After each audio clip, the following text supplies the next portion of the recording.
नमस्कार, स्वागत है आपका एबीपी न्यूज में। आपके साथ मैं अखिलेश आनंद।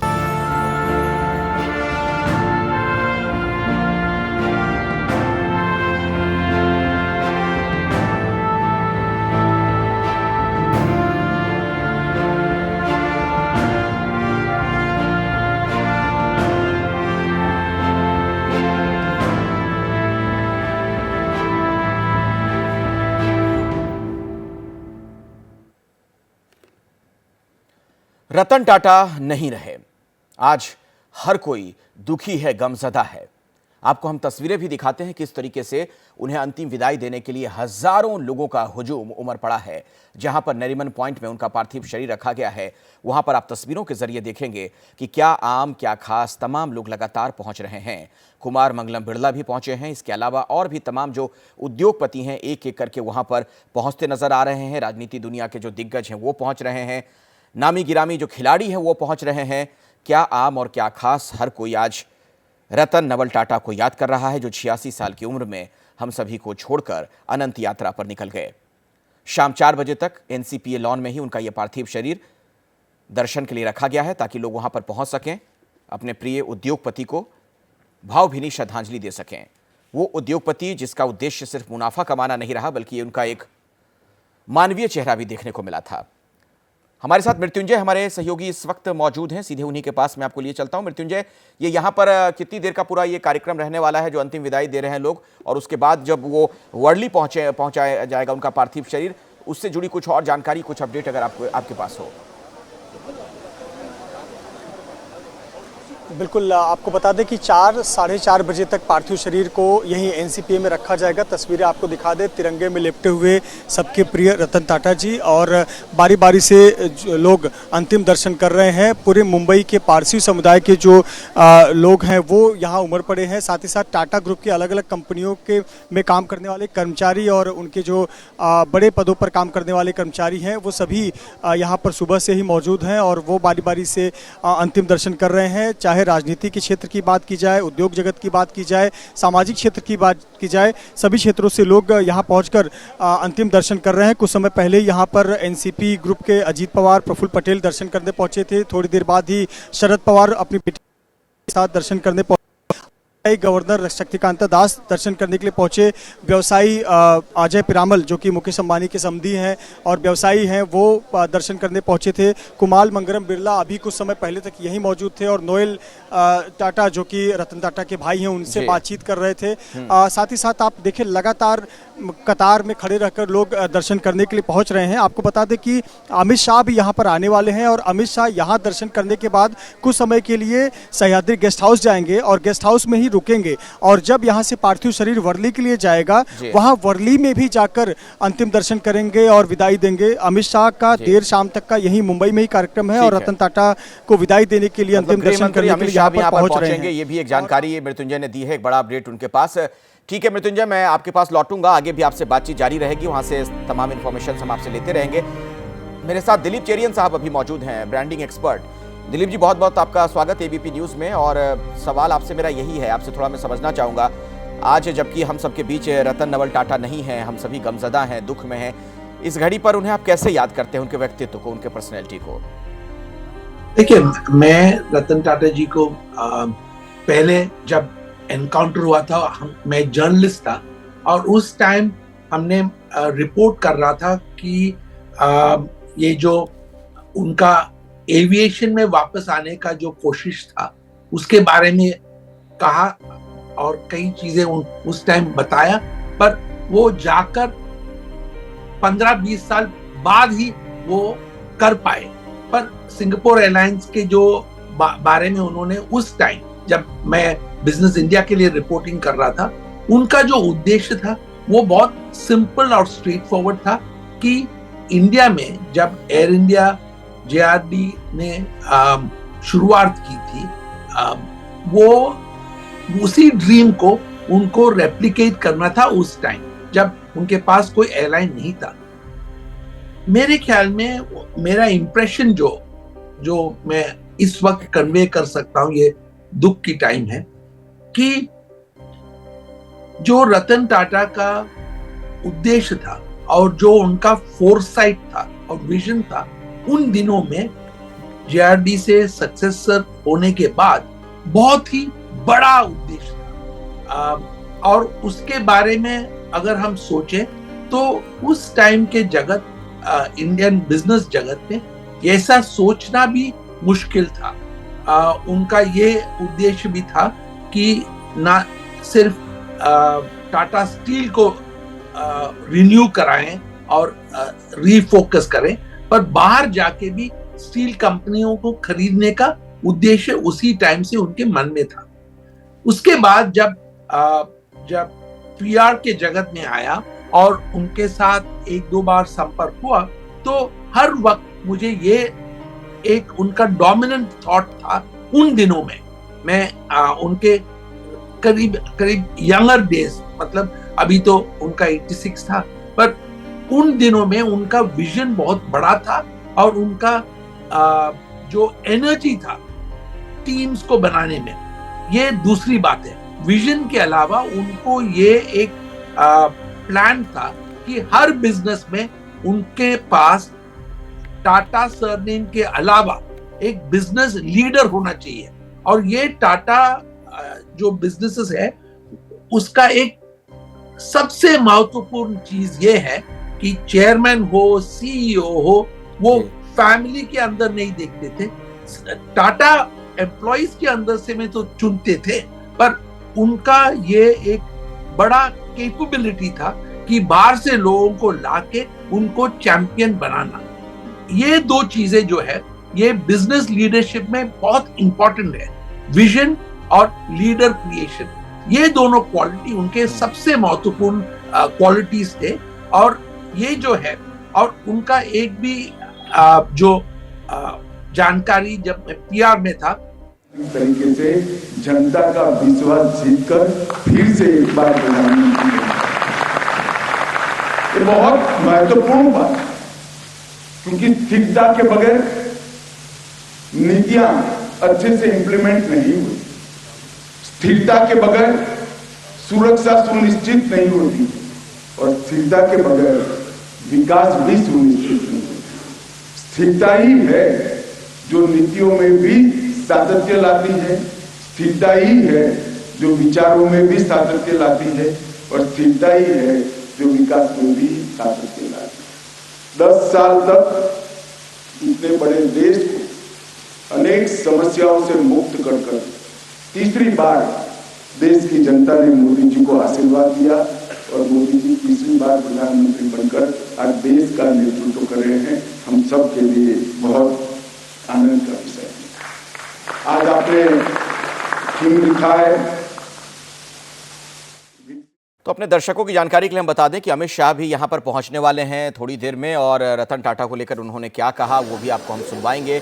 फिलहाल ये तस्वीरें जो आप देख रहे हैं लगातार एबीपी न्यूज़ पर, इन तस्वीरों के माध्यम से आप देख सकते हैं रतन टाटा के प्रति देशवासियों का जो प्यार है, आम लोगों का प्यार है, खास लोगों का प्यार है, वो देखिए। श्रद्धा सुमन अर्पित करने के लिए वहां पर लगातार लोगों के पहुंचने का सिलसिला जारी है। एक बार फिर टाटा समूह का नेतृत्व करना ही अपने आप में एक बहुत बड़ी बात होती है, परंतु उन्होंने टाटा समूह का नेतृत्व ऐसे समय में संभाला जब टाटा समूह को अनेक प्रकार के परिवर्तन करना जरूरी था और धैर्यपूर्वक बारीकी से अध्ययन कर टाटा समूह के सारे उद्योगों को और काम करने की पद्धति को, दोनों को उन्होंने परिवर्तित किया और पहले की तरह आज भी टाटा समूह भारत के उद्योग जगत में एक ध्रुव तारा बनकर है।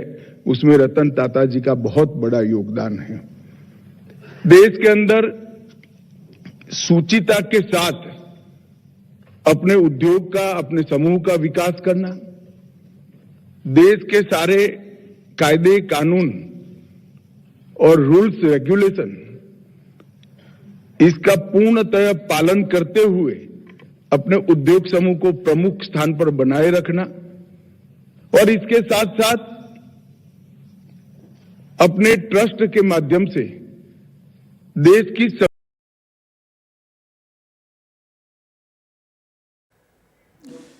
तो आपने सुना अमित शाह को, वो बता रहे थे किस तरीके से रतन टाटा ने तमाम जो रूल्स रेगुलेशंस हैं, एथिक्स हैं, उसका पालन करते हुए अपने बिजनेस को आगे बढ़ाया। टाटा समूह का उन्होंने लंबे वक्त तक जो नेतृत्व किया, किस तरीके से उसे नई ऊंचाई पर वो लेकर गए। और एक बार फिर से वो तस्वीर आपके सामने, नरीमन पॉइंट मुंबई का, जहां पर एनसीपीए में रतन टाटा का पार्थिव शरीर रखा गया है लोगों के दर्शन के लिए। लगातार यहां पर लोगों के पहुंचने का सिलसिला जारी है। मेरे साथ दिलीप चेरियन साहब भी जुड़े हुए हैं, आप ब्रांडिंग एक्सपर्ट हैं। दिलीप जी, थोड़ी देर पहले आपसे बात हो रही थी, आप रतन टाटा जी के बारे में, उनकी पर्सनैलिटी के बारे में तमाम बातें बता रहे थे। एक खास चीज़, आप तो उद्योगपतियों से मिलते रहते होंगे, कई ऐसे लोगों से आपकी मुलाकात होती होगी, लेकिन एक बड़ा मानवीय चेहरा क्या सबका नजर आता है जिस तरीके का रतन टाटा का रहा?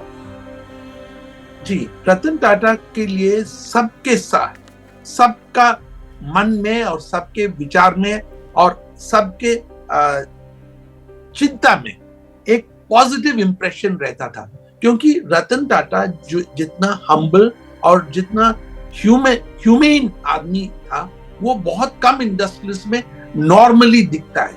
और टाटा सन्स और टाटा जो सिस्टम में ह्यूमन रिसोर्सेज पे जो ध्यान देता है, वो बहुत कम लोग दे सकते हैं एक्सप्लिसिटली और रोज। जैसे मैंने आगे कह रहा था कि लीडरशिप, उनके जो लीडर्स हैं उनको भी यही क्वालिटी वो सिखाते थे। तो बाकी उद्योग जगत के लोग जो जिससे मैं मिलता हूं, जिससे मैं काम करता हूं, जिसको मैं एडवाइस करता हूं, उन सबको ये है कि रतन टाटा जैसे एक एग्जाम्पल उनको भी बनना है। आप कोई भी बड़े उद्योगपति को पूछ ले प्राइवेट में, तो वो कहेंगे कि यही एक रोल मॉडल में, हमारा एक रोल मॉडल में से एक अहम रोल मॉडल रतन टाटा है। मुझे लगता है कि उनका जो एटीट्यूड था पॉलिटिक्स के तरह, उनको ये सोच भी था कि मैं मंत्री से कोई भी काम कोई और तरीके से नहीं करूंगा, सिर्फ बिजनेस तरीके से बात करके जो हो सकता है वो होगा। क्योंकि ये रतन टाटा का एक प्रिंसिपल था। तो कई लोग कहते थे कि इससे बिजनेस नहीं बढ़ सकता है, पर उन्होंने दिखाया, और उनके स्टेचर के वजह से जी, ये बहुत इंपॉर्टेंट है, उनके स्टेचर के वजह से कई चीजें हो पाए जो इतनी जल्दी नहीं हो पाता। बिल्कुल सही। तो इनका ये एडवांटेज है, और ये एडवांटेज अब टाटा सिस्टम को थोड़े दिन के लिए तो रहेंगे, पर उनका जो लीडरशिप है उसमें अगर ऐसे एक व्यक्ति आए तभी ये कंटिन्यूटी हो बहुत सकता ही महत्वपूर्ण और अहम बात आपने बताई दिलीप चेरियन जी, बहुत बहुत शुक्रिया हमारे साथ जुड़ने के लिए आपका। मशहूर उद्योगपति रतन टाटा नहीं रहे, आज उन्हें तमाम लोग भावभीनी श्रद्धांजलि दे रहे हैं। तस्वीरें एक बार फिर से हम आपको दिखाते हैं, सीधे मुंबई आपको लिए चलते हैं, जहां पर नरीमन पॉइंट में जो एनसीपीए लॉन है, वहीं पर उनका पार्थिव शरीर रखा गया है। यहाँ पर बड़ी संख्या में आज तमाम लोग पहुंच रहे हैं उन्हें श्रद्धांजलि देने के लिए, श्रद्धा सुमन अर्पित करने के लिए। चाहे वो राजनीति की दुनिया के दिग्गज हों, बिजनेस की दुनिया के तमाम लोग यहाँ पर पहुँचते हुए दिख रहे हैं। आरबीआई के गवर्नर को भी आप देख सकते हैं, तमाम लोगों को आपने देखा, कुमार मंगलम बिरला नजर आ रहे हैं, बड़े उद्योगपति। तो क्या आम क्या खास, हर कोई आज इस मौके पर आप देख रहे हैं यहाँ पर पहुँचकर रतन टाटा को कुछ इस तरीके से याद कर रहा है। वो रतन टाटा जिन्होंने ना सिर्फ हिंदुस्तान में अपना बिजनेस बढ़ाया, उसका विस्तार किया, बल्कि पूरी दुनिया में हिंदुस्तान का नाम रोशन किया। बड़ी बड़ी जो दुनिया की कंपनियां हैं उसका अधिग्रहण किया उन्होंने। एक मजबूत भारत, सशक्त भारत की वो बुलंद तस्वीर थे, बुलंद आवाज़ थे, और इसीलिए हम भी उन्हें कह रहे हैं अनमोल रतन। ये तस्वीरें हम आपको दिखा रहे हैं जहां पर क्या आम क्या खास, हर कोई एक एक करके पहुंचता हुआ रतन टाटा को कुछ इस तरीके से याद करता हुआ। रतन टाटा के नेतृत्व में टाटा समूह ने दरअसल नई ऊंचाइयां हासिल की, खासतौर पर 1991 से 2012 तक, जब उन्होंने खुद इस पूरे ग्रुप को लीड किया। उस दरमियान की अगर बात की जाए, कई नए प्रोजेक्ट लेकर आए, टाटा समूह का अलग अलग क्षेत्रों में विस्तार हुआ।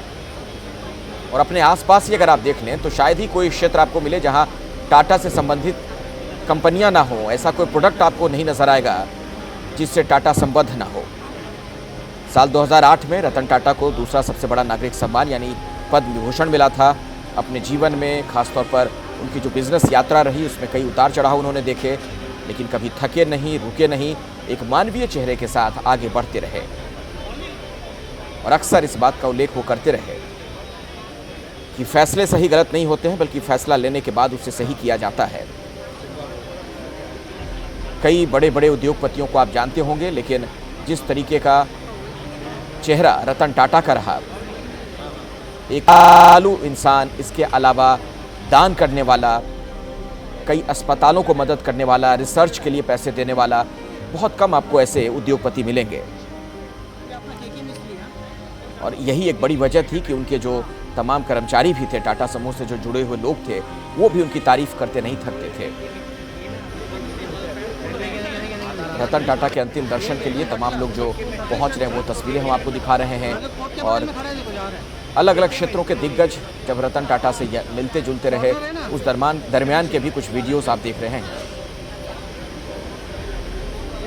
और किसी भी उद्योगपति के यूं गुजर जाने पर इस तरीके से लोग उन्हें याद नहीं करते हैं, क्योंकि सार्वजनिक जीवन से उद्योगपतियों का इस तरीके का नाता नहीं रहता है जैसा रतन टाटा का रहा। हमारे साथ मृत्युंजय, हमारे सहयोगी, इस वक्त मौजूद हैं यहीं से नरीमन पॉइंट में एनसीपीए से। सीधे उन्हीं के पास आपको मैं लिए चलता हूं। मृत्युंजय, कुछ और जानकारी, कुछ अपडेट अगर आपके पास वहां से हो, कौन कौन लोग पहुंचे हैं, कितने लोग और पहुंचेंगे? खासतौर पर मैं बड़े नामों के संदर्भ में ये सवाल पूछ रहा हूँ। जी बिल्कुल, जो हमें जानकारी है कि राजनीति के क्षेत्र से लोग यहाँ पहुँचने वाले हैं। और साथ साथ आपको बता दें कि जितने कॉन्सुलेट जनरल हैं मुंबई में, बहुत सारे देशों के कॉन्सुलेट जनरल यहाँ पर रहते हैं, वो यहाँ पर पहुँच रहे हैं। और आप इस समय देख रहे हैं मुंबई पुलिस के जितने सीनियर ऑफिसर्स हैं वो अंतिम दर्शन कर रहे हैं और सलामी दे रहे हैं। हमने देखा मुंबई के स्पेशल कमिश्नर देवेंद्र भारती, उन्होंने सलामी दी। फिर उसके बाद मुंबई के जॉइंट पुलिस कमिश्नर हैं सत्यनारायण चौधरी, उन्होंने सलामी दी और मुख्य दर्शन किया। और एक दो कतार लगी। आप आम लोग जो रतन टाटा को चाहने वाले हैं वो लगातार कतार में रहकर दर्शन किए जा रहे हैं बाईं तरफ से, और दाहिनी तरफ जो बुजुर्ग हैं या फिर वीवीआईपीज हैं उनके लिए कतार लगाई गई है और किसी को रोका नहीं जा रहा है। जो भी आम हो खास हो, हर कोई आकर चरण दर्शन कर रहा है, पैर पड़ रहा है, मुख्य दर्शन कर रहा है, एक अंतिम बार उनकी जो छवि है अपने मन में उतार रहा है और फिर आगे बढ़ रहा है। ये तस्वीरें हम आपको एनसीपीए से दिखा रहे हैं। और आपको बता दें, जैसा आपने सवाल किया कि राजनीति के क्षेत्र से या बड़ी हस्तियों के मामले में, तो अमित शाह आने वाले हैं और जब अमित शाह आएंगे तो उनके साथ में बीजेपी के जो तमाम बड़े नेता हैं, महाराष्ट्र अन्य बड़े नेता, वो भी साथ में ही आने वाले हैं, ऐसी जानकारी हमारे पास आ रही है। इसके अलावा मुख्यमंत्री एकनाथ शिंदे भी दोपहर बाद यहां आ सकते हैं। आपको बता दें कि कुछ ऐसे भी नेता हैं जो वर्ली स्मशान भूमि में जाएंगे, वहां अंतिम दर्शन करेंगे। आपको बता दें कि 4:30 बजे तक पार्थिव शरीर को यहां रखा जाएगा और फिर अंतिम यात्रा निकलेगी और वर्ली ले जाया जाएगा। वहां सबसे पहले एक प्रेयर हॉल है जहां पे 200 लोगों के लिए बैठने की व्यवस्था की जा रही है सुरक्षा इंतजामों के बीच में। वहां पर अमित शाह भी उपस्थित होंगे। 45 मिनट का प्रेयर होगा। उस 45 मिनट के प्रेयर में गेह सारनू पढ़ा जाएगा। गेह सारनू जो कि पारसी रीति रिवाज में एक शांति पाठ होता है, गेह सारनू का पाठ किया जाएगा। उसके बाद रतन टाटा जी के मुख पर एक कपड़े का टुकड़ा रखा जाता है जिसको अहनावेती कहा जाता है। एक प्रक्रिया होती है अहनावेती की जो कि पारसी धर्म में फॉलो किया जाता है। और चूंकि देखिए, अंतिम संस्कार की अगर हम बात करें तो पारसी समाज अब आबादी के हिसाब से बहुत कम होते जा रहा है और जो इनका अंतिम संस्कार करने की प्रक्रिया है वो काफ़ी अब आज के समय में अनुकूल नहीं है। जैसे पहले जो पार्थिव शरीर होता था उसे एक टावर पे चढ़ाया जाता था और पक्षियों के लिए छोड़ दिया जाता था। ये मान्यता है पारसी समाज में कि कोई भी प्रकृति को नुकसान नहीं होना चाहिए या प्रदूषण नहीं होना चाहिए, चाहे वायु प्रदूषण हो या जमीन का प्रदूषण हो। इसलिए ना तो दफनाने की प्रक्रिया है ना तो जलाने की। लेकिन चूंकि मौजूदा समय में जो गिद्ध हैं या ऐसे पक्षी हैं उनकी संख्या भी बहुत कम हो गई है और ऐसे पर बहुत सारे जो पारसी समुदाय से जुड़े हुए लोग हैं वो अपनी स्वेच्छानुसार अपनी अंतिम जो क्रिया है वो किस तरह से होगी वो तय करते हैं। आपको बता दें कि साइरस मिस्त्री जो कि टाटा समूह के पूर्व चेयरमैन थे, जब उनका निधन हुआ था तो उनको जलाया गया था, जो कि इलेक्ट्रिक क्रेमेटेरियम में उनको जलाया गया था, क्योंकि एक मान्यता है कि बहुत लकड़ियों का भी कोई नुकसान ना हो, तो इलेक्ट्रिक क्रेमेटेरियम का उपयोग किया गया था। कुल मिलाकर पारसी समुदाय जो कहता है कि पर्यावरण को कोई नुकसान ना हो और किसी को हमारी वजह से कोई दिक्कत ना हो, तो कहीं ना कहीं अंतिम समय में भी इसका पालन किया जाता है। और जो जानकारी हमें मिल रही है कि संस्कार कैसे किया जाएगा, किस विधि विधान के साथ, ये पूरी जानकारी मृत्युंजय आप तक पहुंचाते हुए दोबारा मृत्युंजय मैं आपके पास आऊंगा। लेकिन इस बीच दर्शकों को हम बता दें कि कल रात जब रतन टाटा का निधन हुआ तो गायक दिलजीत दोसांझ जर्मनी में कॉन्सर्ट कर रहे थे। दिलजीत दोसांझ ने रतन टाटा को श्रद्धांजलि देते हुए कहा कि रतन टाटा की जिंदगी से सभी को सीखने की जरूरत है। उन्होंने कड़ी मेहनत की और कभी किसी के बारे में कुछ भी गलत नहीं बोला। रतन टाटा जी बारे तुसीं सारे जानते हो, उन्हां दा देहांत होया रतन टाटा जी दा, साडे वल्लों उन्हां नूं निੱਘੀ श्रद्धांजलि। रतन टाटा होना तो सानू यही सिख, अज उन्हां दा नाम लेना जरूरी मैनूं इस करके लगा क्योंकि उन्हां दी लाइफ हमेशा उन्होंने मेहनत की। मैं अज जिन्ना को उन्हां बारे पढ़िया सुनिया, मैं अज तक उन्हां बारे कदे नहीं देखा कि उन्होंने किसी बारे बुरा बोलिया होवे। हमेशा उन्होंने अपनी लाइफ च मेहनत की, हार्ड वर्क किया, चंगा काम किया, किसी के काम आए। यही लाइफ है, यही जिंदगी है। जे अज असीं उन्हां दी लाइफ तो कुछ सीख सकते हैं रतन टाटा जी तो मुझे लगता यही सीख सकते हैं कि मेहनत करनी, चंगा सोचना, किसी बारे काम आना ते बेदाग अपनी लाइफ जी के गए हो। अज का यह प्रोग्राम चढ़दी कला के नाम, क्योंकि असीं हमेशा चढ़दी कला ही सीखी है, जिस हालात च भी रहे हैं हमेशा चढ़दी कला और देश के हित में सोचते थे।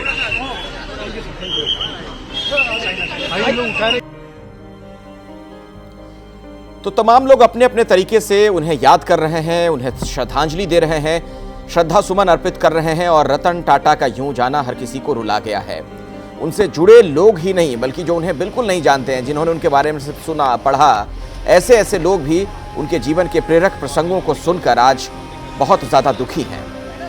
जिस तरीके का, खास तौर पर जो बात बार बार कही जाती है, जिस तरीके का उनका मानवीय चेहरा रहा, दान में बहुत यकीन करते थे, लोगों की मदद करना, गरीबों की मदद करना, चैरिटी के लिए काम करना, ये रतन टाटा के जीवन का उद्देश्य भी नजर आया कई मौकों पर। और हमारे साथ मृत्युंजय लगातार जुड़े हुए हैं एनसीपीए से, नरीमन पॉइंट से, जहां पर पार्थिव शरीर रखा गया है रतन टाटा का। लोग वहां पर लगातार पहुंच रहे हैं उनके अंतिम दर्शन के लिए। एक साधारण सी बात मृत्युंजय जो नजर आती है, जितने लोगों से मेरी बातचीत आज हो पा रही है, जो रतन टाटा को बहुत करीब से जानते थे, सबका यह कहना कि ऐसे उद्योगपति बिरले ही होते हैं। पैसे वाले तो कई होते हैं लेकिन दिल वाला नहीं होता ऐसा कोई।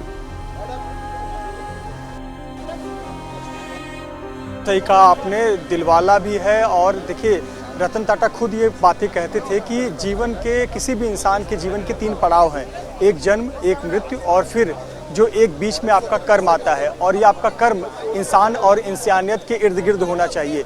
जिस व्यक्ति का ये उद्देश्य ही हो वो व्यक्ति तो मानवतावादी होगा ही। और इसीलिए हर कोई कहता है कि रतन टाटा जैसा दिलदार व्यक्ति नहीं हो सकता। और ये तस्वीरें बताती हैं कि ऐसे दिलदार व्यक्ति के अंतिम दर्शन के लिए क्यों भीड़ उमड़ रही है।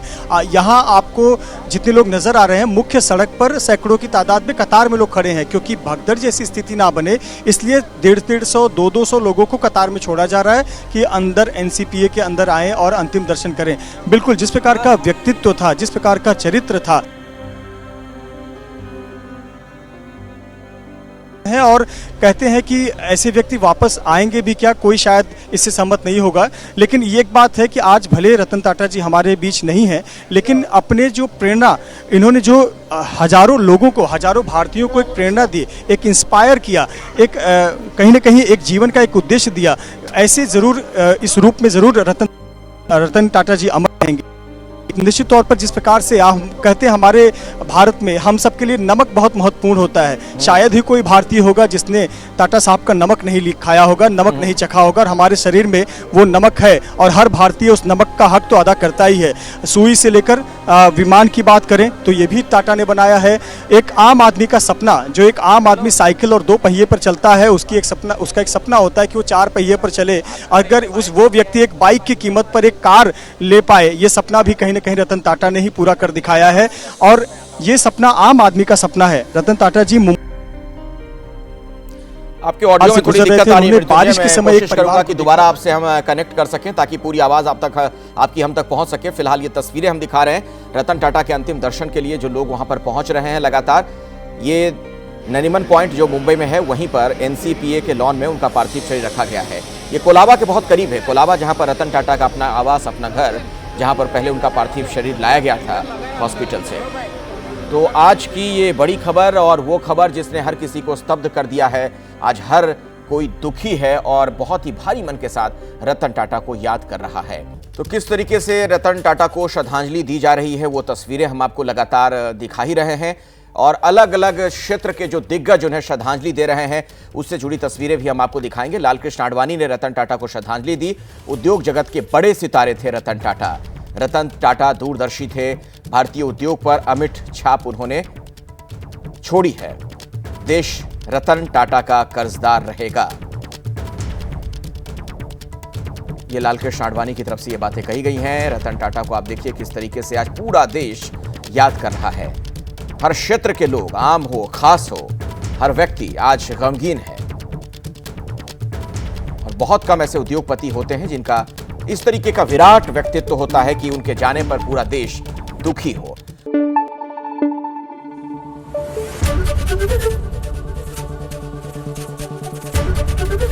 एबीपी न्यूज आपको रखे आगे।